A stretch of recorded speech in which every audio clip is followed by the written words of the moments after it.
Voici une belle danse qui s'appelle Still Mine, avec un point d'interrogation. Cette danse est assez facile à apprendre en la regardant et en s'exerçant.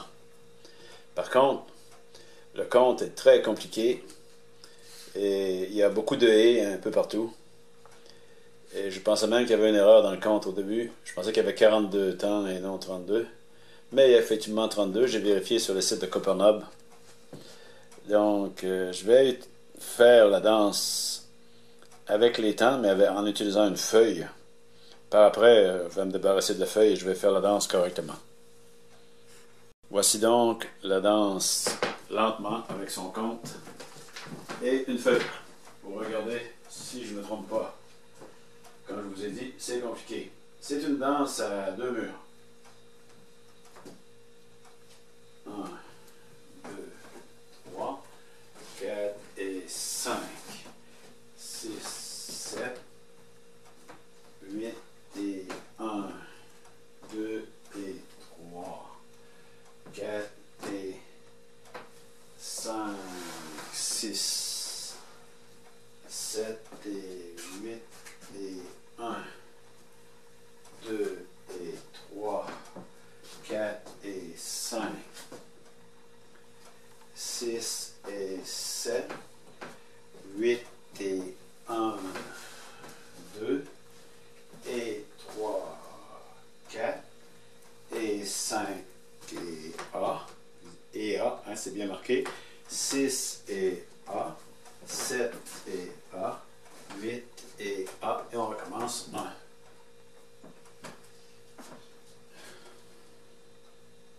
Est-ce que je vais la faire? Je vais la faire au risque de me tromper. On va la faire lentement encore une fois. Je vais le faire un peu plus lentement pour voir le compte. Vous ne trouverez pas ce compte-là sur le net. Il y a seulement sur Coppernob qui donne ce compte-là. C'est un site où il y a des step sheets. Donc, c'est Coppernob, je pense, Copperknob. 1, 2, 3, 4 et 5, 6, 7, 8 et 1, 2 et 3, 4 et 5, 6, 7,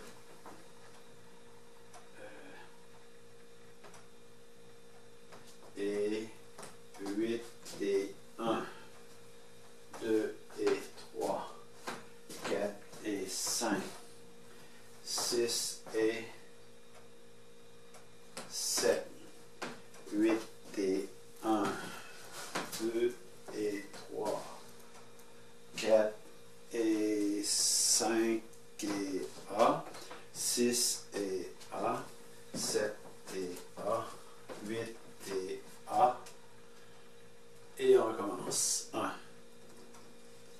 Donc c'est inscrit là sur la feuille des A, des E et des A. Donc c'est compliqué. C'est une chorégraphie de la Suède. Voyons la danse qui est beaucoup plus belle. Voici Still Mine avec sa musique.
to the sea.